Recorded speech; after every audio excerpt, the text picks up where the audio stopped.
If I had to sum up the 90s in a single word, it would be, aw yeah! Cool characters were everywhere in the early 90s. Or, more accurately, characters trying to be cool. While being cool these days is telling people that you want to die on the internet, back then you needed tood to be respected. Some characters were able to walk with their hands in their pockets to stardom. Others were doomed to never have their name uttered without a "remember" before it and a question mark after it. Remember Kid Chameleon? Remember Mr. Nuts?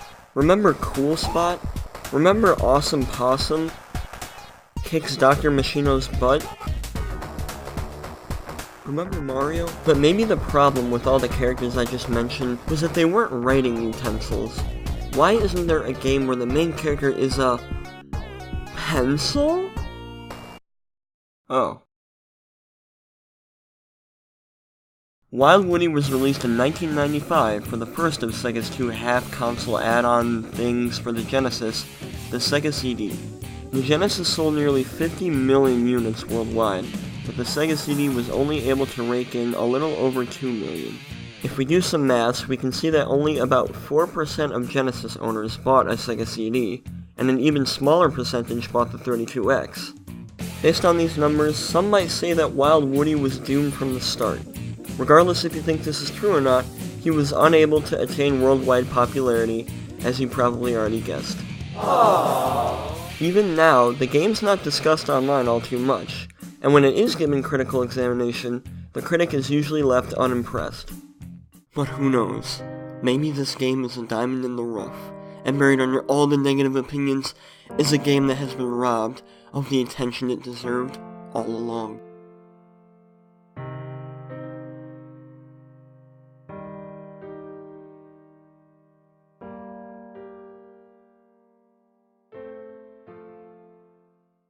No, this game sucks.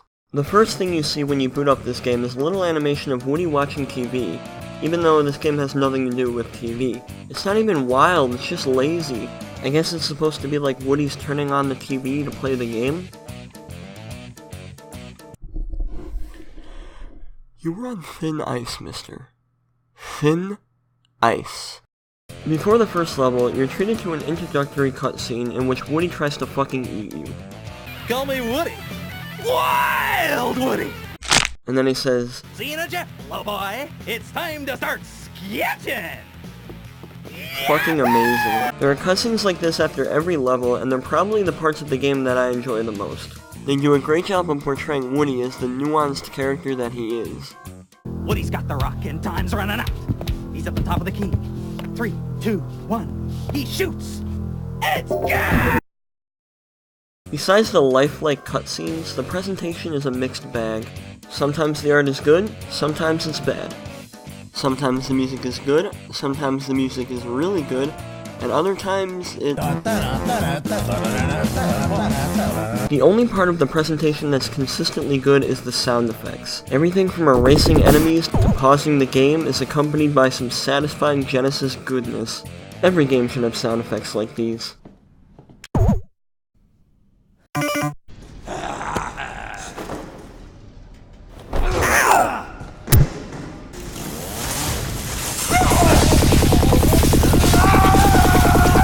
But unfortunately, all the satisfying sound effects in the world couldn't make this game fun. If I had a choice between playing this game and playing another game, I would choose the other game. Unless that game was worse than this game, in which case I would choose this game. Wild Woody has all the staples of a 2D platformer. Jumping, the moving platforms, crouch, go to the pirate level, but it has a few mechanics that make it unique. They don't make it good, just unique. Woody's a hilarious pencil, so he can use his eraser and pencil tip to save the day and stop the evil totem poles from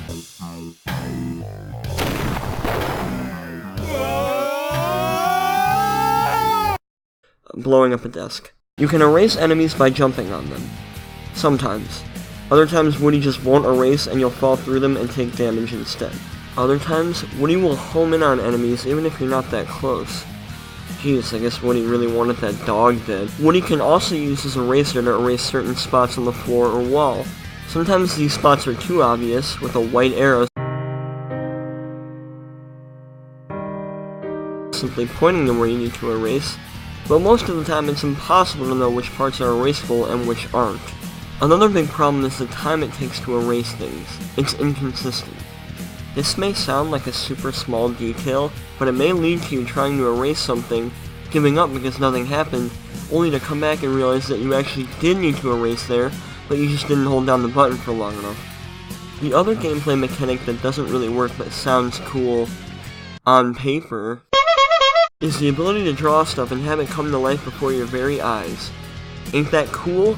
Can you do that shit in a Nintendo game? Unfortunately, this is a lot less cool than it sounds. The sketchpad is basically just a menu you pick power-ups from. There's also no explanation to what any of the sketches do.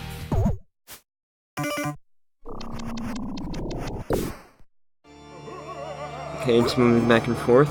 Can't jump on it. Does it kill enemies, or is... Oh, it's gone. You also can't draw anything until you have at least one of these. Not to be confused with these, which look very similar, but do something completely different. These notepads add drawings to your sketchpad. After you draw one of these drawings, Woody gets shorter. If he gets short enough, he won't be able to draw anymore, and you'll need to collect one of these to get him back to normal. Having both these limitations on the sketchpad really discourages me from wanting to use it at all. Not only are the sketches usually worthless, but I also have to use up a drawing, and on top of that, I get shorter, which reduces my jump height. Speaking of jumping, let's jump from one gaping flaw to another by talking about the control. I would have to say that Woody is without a doubt the worst controlled pencil in all of video games. In a good 2D platformer, the jump has a nice arc. It looks nice. It feels nice. While Woody's jumping feels unnatural and terrible. Tap the jump button and Woody moves about a millimeter off the ground. Hold it down and Woody lurches skyward. Besides that, the control is... Actually, the rest of the control is still terrible. This is one of those games where you just run through everything and hope for the best. This game makes performing the most simple of tasks frustrating. Jumping up a ledge, making a small jump, even climbing up ropes and poles is difficult. Going back to Mario, all you have to do to climb a vine is press up.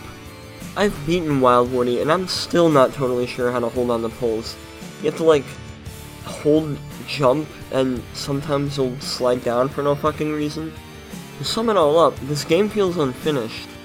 The collision is constantly getting you stuck in walls, and gotta help you if you're trying to jump in a low ceiling area. It's pretty much impossible to do a playthrough of this game without, 1, seeing some sort of glitch, and 2, taking damage. There are many spots in this game where avoiding damage is nearly impossible. There are also a few spots in this game where avoiding damage is completely impossible. The second to last level is where the game really starts to dish out the basically unavoidable punishment. There are parts in this level where the game tells you to erase spots on the floor that are directly above a bed of spikes. There's also a spot where the game teleports you inside of an enemy. It should be obvious by now, this game hates you. It takes pleasure in your suffering. When you get a paper cut, Woody laughs. So what happens when you beat the game? Oh, spoilers for Wild Woody, by the way. Well, after a final battle where you go in a circle a bunch of times, Woody is granted one wish, which he uses on making a lady pencil so he can... Oh god. And to put the rotten cherry on this whole ordeal, the credits end slightly before the music does.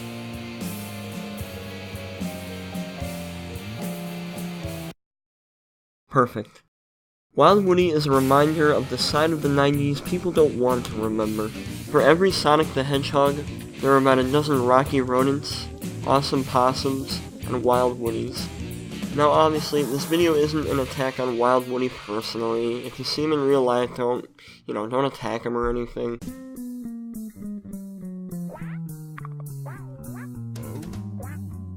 Yeah.